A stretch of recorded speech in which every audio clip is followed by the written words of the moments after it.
Hello दोस्तों, एक बार फिर से आपका स्वागत है मेरे यूट्यूब चैनल लो वाले बाबू पर। दोस्तों, हमने क्रॉस एग्जामिनेशन की बहुत सी वीडियो बना रखी है। अगर आपने चेकआउट नहीं किया है तो प्लीज़ उनको चेकआउट ज़रूर कर लें। अब दोस्तों, हमने क्रॉस एग्जामिनेशन करना तो सीख लिया, लेकिन कई बार ऐसा होता है कि हम वो क्वेश्चन भी कर बैठते हैं जो हमें नहीं करने चाहिए। तो दोस्तों, क्वेश्चन बनाने से पहले या क्वेश्चन पूछने से पहले हमें ये पता होना चाहिए कि कौन से क्वेश्चंस हमें नहीं पूछने चाहिए। तो आज हम इस वीडियो में वो क्वेश्चंस डिस्कस करेंगे जिनको हमें नहीं पूछना है। किसी से भी, किसी बयान से, किसी गवाह से नहीं पूछना है, जिससे हमारा अभियुक्त मुसीबत में पड़ जाए या हमारा जो परिवादी है वो मुसीबत में पड़ जाए। चलो आइए, प्लीज़ वीडियो को अंत तक देखिएगा। तो सबसे पहला क्वेश्चन अपना ये होना चाहिए दोस्तों कि घटना का होना या नहीं होना, घटना से संबंधित कोई भी प्रश्न हो वो हमें गवाह से नहीं पूछना चाहिए। घटना साबित होने वाले क्वेश्चंस कभी भी हमें नहीं पूछने चाहिए। हमें हमेशा ये साबित करना है कि घटना तो हुई ही नहीं थी। ठीक है दोस्तों, तो जो क्वेश्चंस घटना को संबोधित करते हैं या घटना की तरफ इशारा करते हैं वो क्वेश्चंस आपको कभी नहीं पूछने हैं। जैसे कि ए ने, ठीक है, ए ने बी के साथ उसके घर पर मारपीट की। ठीक है, अब मारपीट की, ठीक है, कि यहाँ पर उसके घर पर। तो आपको कभी भी ये क्वेश्चंस नहीं पूछना है कि क्या ए ने बी के साथ मारपीट करी।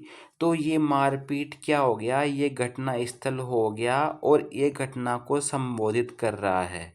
ठीक है, तो आपको ऐसे कोई क्वेश्चन नहीं पूछने हैं जो घटना से संबंधित है। ठीक है, और फिर बाद में सेकंड क्वेश्चन क्या बनता है कि ए ने बी के साथ मारपीट करी। क्या यह कहना सही है, क्या ए ने बी के साथ मारपीट करी। तो ऐसे क्वेश्चंस भी आपको नहीं पूछने हैं। ठीक है, अब क्वेश्चंस ये पूछा है कि ए ने बी के सिर पर मारी। क्या ए ने बी के सिर पर मारी।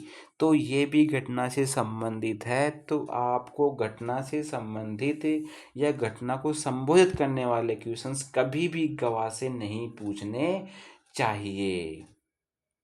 ठीक है दोस्तों, पहली बात तो ये हो गई कि घटना से संबंधित जो भी क्वेश्चन है जो घटना को बताते हैं या जो घटना को घटित होना दिखा रहे हैं। ठीक है, जैसे कि मान लीजिए आपने कहा कोई गवाह आया, उसको जैसे कि कोई गवाह आएगा, उसको जो एपीपी सर हैं वो एफआईआर की जो पत्रावली उसको पढ़वाएंगे। तो उसको जो एफआईआर के जो बयान होते हैं, जो उसके 161 के बयान होते हैं, वो उसको रटवा देते हैं कि भाई तेरे को ये बोले तो ये पूछना है, ये बोले तो ये पूछना है। तो आपको क्वेश्चंस हमेशा घुमा के करना है। आपको उसको ऐसे पूछना है कि भैया जो घटना थी, क्या, जैसे मान लीजिए घटना 10 बजे की थी, एफआईआर के अंदर लिखा हुआ है कि 10 बजे की घटना है। तो आपको गवाह से कभी भी ये नहीं पूछना है कि घटना कितने बजे की थी। उसको रटा हुआ क्वेश्चन है, वो बोल देगा 10 बजे हुई थी।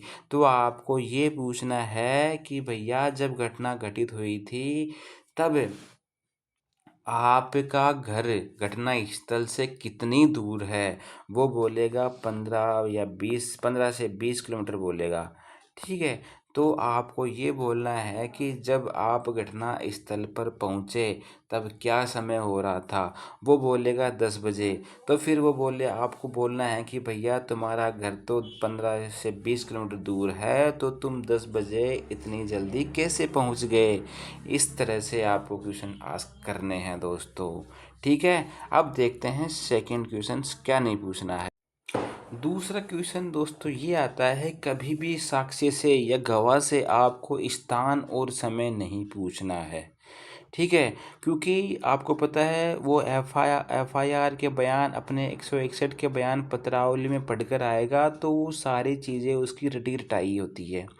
इसलिए कभी भी आपको घटना से संबंधित स्थान और घटना से संबंधित समय जो उसने 161 के बयान में या अपनी एफआईआर में दे रखे हैं, उससे संबंधित क्वेश्चंस आपको कभी नहीं पूछने हैं। क्यों नहीं पूछने हैं दोस्तों? क्योंकि उसको वो रटी रटाई चीज़ें होती है कि भाई 10 बजे घटना घटित हुई थी, 11 बजे पुलिस आई थी और फिर 11:30 पे उसने नक्शा मौका बनाया था, इतने इतने गवाह थे, वो सारी चीज़ें उसकी रटी रटाई होती है।